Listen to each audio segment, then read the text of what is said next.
Do you dread going to work every day? Are you feeling stressed or frustrated on a regular basis? Are you feeling like you are constantly being met with obstacles and you feel as if you're blocked from moving forward? Then keep listening. Good day, everybody. My name is Hannah, and I am loving, living, and inspiring through classical music, shared experiences, and lessons learned. So today's video is a shared experience and a lesson learned. So let's go ahead and get right into it. Reason number one why you should strive to feel good is simply because it's easier to get what you want when you feel good. Now, when I say feel good, we have to be able to discern what that actually means. And what I'm referring to is on an energetic level. So it's not like, eating ice cream makes me feel good. Yeah, that can, but of course we all know that if you eat too much of it, then you're not going to feel so great afterwards. What I'm talking about, if you have heard of the YouTuber Aaron Doughty. I think that's how you say his name. It could be Aaron Dougherty. I'm not sure. Just look him up. He is a law of attraction YouTuber. He also does some new age spirituality stuff. And he references a chart that measures the frequencies of different feelings as energies. And feelings like shame and guilt are some of the lowest vibrational energies. And then feelings like love, joy, peace are some of the higher vibrational energies. Now, of course, we want to be higher because if you are thinking things, I believe in the law of attraction. And if you're not familiar with what that is, the law of attraction is basically whatever you resonate with, you bring more of. So if I resonate at a frequency of love or peace, I'm able to bring that stuff more, and whatever it is I want in life, I'm going to be aligned to, and it's going to be for my best interests because I'm able to discern what it is that I want, and it's easier to, it flows easier to me because I don't have as many obstacles or blockages to receive those things.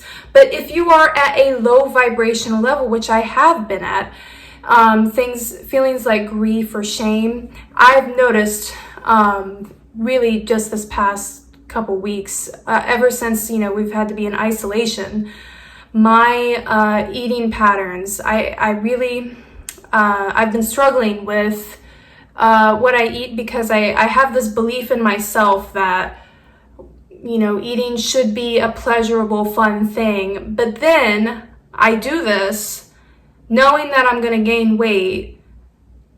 And then I start to feel guilt and shame because I ate it.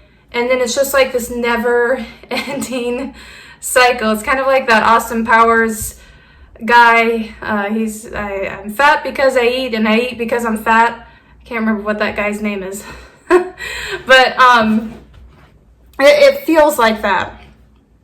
And what I've realized this is like this mental thing in my mind, and I've taken this to another level where the fact that I'm eating ice cream or pasta or cookies all the time, I'm feeling shame not just about not losing weight or gaining weight.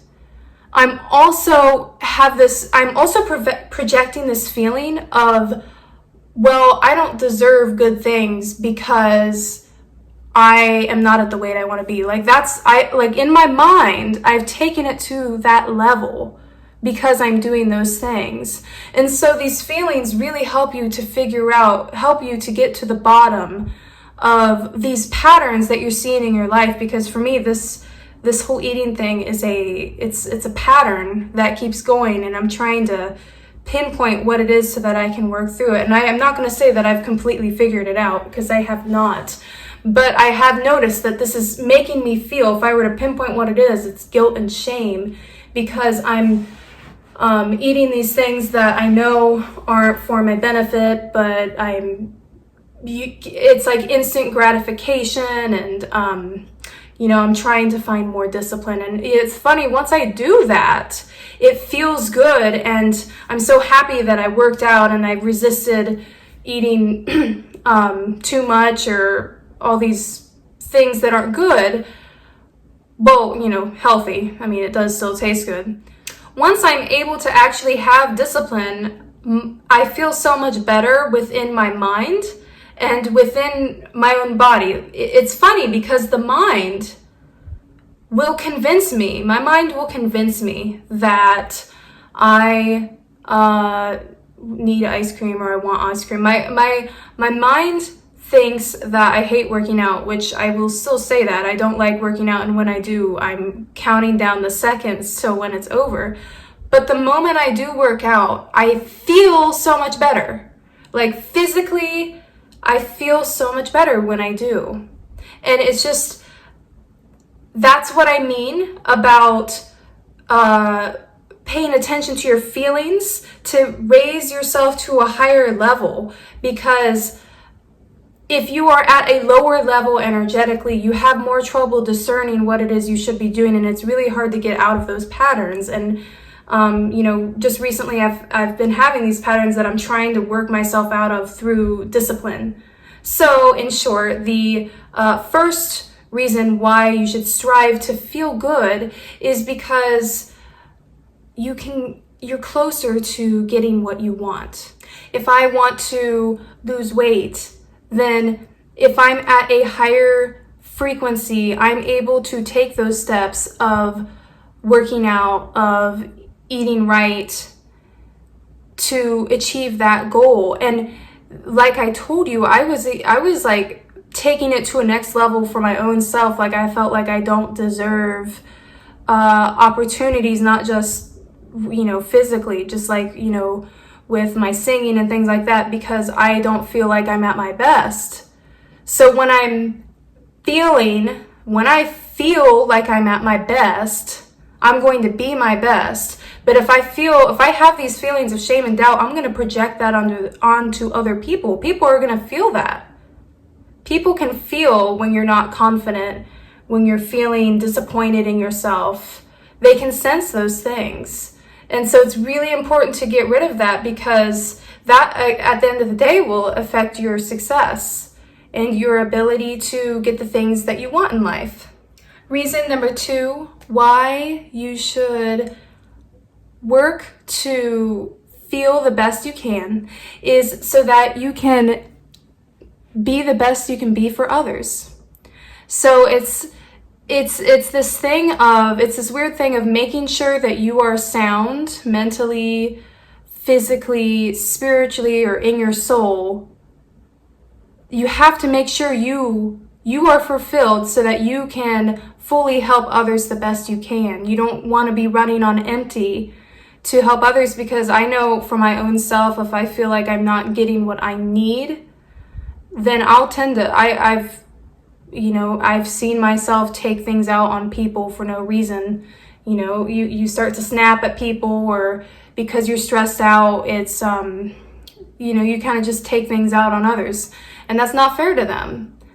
So it's actually, we might feel like we're being selfish by taking time for ourselves to really make sure that we are feeling good, but actually, it's the most selfless thing to do, because you're able to fully give to others when you yourself are fulfilled. The third reason why you should strive to feel good is for your overall well-being. Let's take it to the opposite. If you feel bad, if you feel down, that will lead to, if we're thinking of law of attraction, that will lead to more issues down the road.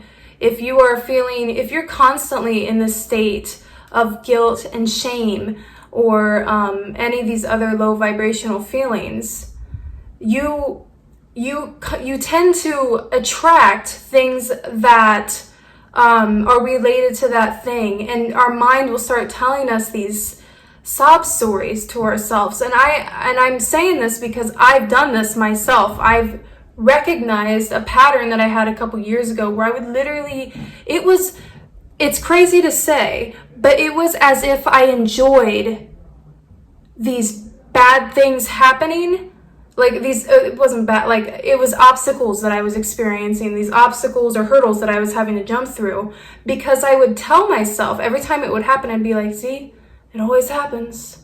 This is what's always going through my head. Yep, yet again, it happens again. That type of stuff, that story was going through my head, and it wasn't until I realized that that was a pattern that I was telling myself, that my mind was tricking myself to believe, that I actually was able to make a change, and actually I had to work to feel better. I listened to this podcast because my commute to work still is like 50 minutes. And it was called the Happiness Podcast. It was this psychologist, I believe, who ran it. And every day I listened to it. And I remember there'd even be times when I'd be slightly annoyed with the positivity and the happiness. Because, you know, if you're not feeling that way, it's like frustrating that you're not feeling that. But literally every day that work year, every time I would commute, I listened to that before I listened to anything else. It was only about 5 to 10 minutes. And that truly helped me, putting that effort into getting there. And then that opened the door to so many things. Like this YouTuber I'm telling you about, Aaron Doughty, the scale of the vibrational frequencies of feelings, it really helps you to see really this stuff really does work. If you can get to a higher feeling, obviously you feel better. Your quality of life is better. You live longer. Stress is one of the number one killers. And if you're stressed out, that's a lower vibrational energy. And if you are at a higher vibrational feeling, you're able to handle the hurdles and the obstacles that come in your life, because everyone gets that. Everyone is going to have a hard time in their life. And they're there to teach us something. And it's not to say that the negative, low vibrational feelings are bad. They're actually really good because they help you get to the bottom of why you're feeling that way so that you can overcome it. It's a lesson that you're meant to learn. I believe I got this from Oprah Winfrey. She had a podcast, I think it was called like Soul Conversations, or Super Soul Conversations, I think is what she called it. I haven't listened to that in a couple years, but I used to really love her podcast. She would talk about how she'd have these lessons in her life, and she said, if I didn't learn it, the thing would keep happening over and over and over again until I realized, oh, that's a lesson and I need to learn it. And I think that's so true. From her saying that, I've recognized that same thing, like that pattern I was telling you about in my head, where I was literally telling myself sob stories. It was almost as if I believe it was beneficial to be the underdog or something, you know? And you learn these false beliefs that you have that we have to overcome so that you can, again, get what you want and be the best you can be. So if you enjoyed this, please let me know in the comments. I truly hope that this helps people. And please check out, I'm gonna post a video today or tomorrow on how you can raise your energetic vibration to get out. If you're in a low spot, how you can get out of it, and things that you can do to feel better. Now, these are going to be things based on random things that make me feel good, and in that video I'm going to ask, what you do as well, because I think it would be cool to have a video and then like a comment section saying the things that also feels good, so that we can all refer to it and use that. Like if you're feeling low or if you're in a rut, you can use that list of things that make you feel good and maybe try them out, and maybe it can brighten someone's day, hopefully. So again, I hope you found value in this. And if you really did, please go ahead and subscribe, because I'd love to help you out more and to share my experiences with you. And I hope you have a wonderful rest of your day. Bye.